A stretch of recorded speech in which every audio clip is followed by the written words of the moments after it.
वांगे लागलेत बघा, भरपूर वांगे लागले. तर आता आणखीन 8 दिवसालाच भरपूर वांगे निघतात.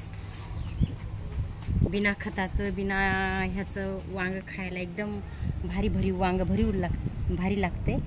पण मी यावेळेस थोडे छोटे छोटे बी तोडून घ्यायले भरीव वांगे करण्यासाठी. आता बघा हे 7-8 झाडं आहेत आणि पावसाळ्यात एवढे वांगे भरपूर निघणार आहेत त्याला.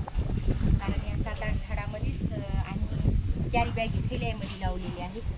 त्या तिकडून इकडं उचलून आणताना थोडं फाटाफाटी झाली तरी पण त्याच्यामध्ये मी घेणार आहे. 2-3 वेळेस झाली तोडणं पालक. आता पाऊस परवा पडला तर थोडं पालक हे झाली. ती पालकसुद्धा घेत आहे कारण ह्या पावसामुळं थोडी पालक खराब झाली. आता मी भरपूर बियाणं टाकून देणार आहे पावसाचं. कारण वरून थोडंसं त्याला झाकाझाकी केली का थोडं पाऊस कमी लागते मध्ये. घरी खायला थोडंसं लहान पावसाच्या अगोदर टाकलेली कोथिंबीर वगैरे टाकली आता.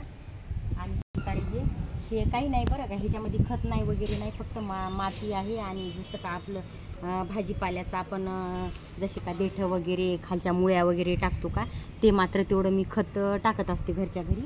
तरी पण याला आता भरपूर बरेच वर्ष झालं बघा झाडं चालू आहेत वांग्याची. करा, लाईक करा.